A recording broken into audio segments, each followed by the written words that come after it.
हरे कृष्ण हरे कृष्ण कृष्ण कृष्ण हरे हरे। एही मंदिर रे आराध्य देवता को अर्पण करा जाए मद। एही मंदिर रे रहिछि अजम परंपरा और रीतिनीति।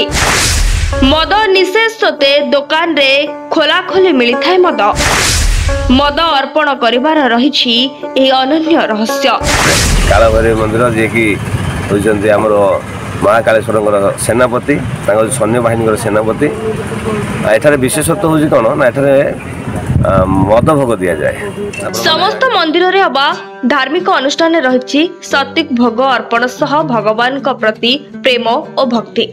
समस्ते जानते भगवान को पाखरे साधारणतः कदली नड़िया सेव अंगूर भली फल तथा बिना पियाज रसुण रे प्रस्तुत करा जायतिबा भोजन भोग लगा जाय थाए। किंतु आपण जानिछंती भारत रे एभली स्थान अछि जेउठी मंदिर रे देवतांक मद भोग लगा जाय। मद भोग लगाइले समस्त मनस्कामना पूर्ण होय बोली विश्वास मध्य रहिछि। आसंतु एहा पछरे थिबा रहस्य और अजब परंपरा विषय जानिबा। आमे एठारे कहिबाकू जाउछु मध्य प्रदेश रो महाकाल नगरी उज्जयिनी विषय। उज्जयिनी रे कालभैरवी को एक मंदिर रहिछि। एही मंदिर रे आराध्य देवता को मद्यपान करा जाय।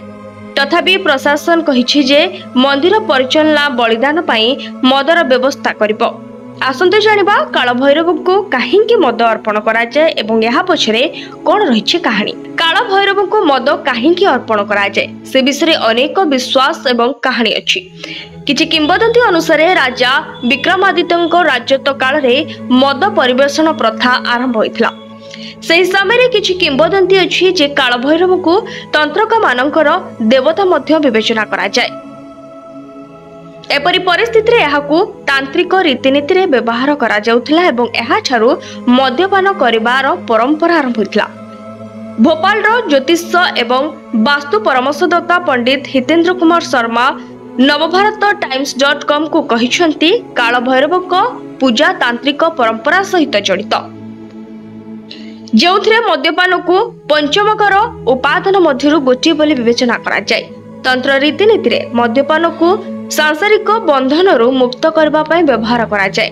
कहा जाय जे यार व्यवहार शारीरिक एवं मानसिक संयमता को आनी थाए जहा साधना रे बाधा सृष्टि करे नाही एवं एही कारण रु याहाकू नैवेद्य पई व्यवहार करा जाय।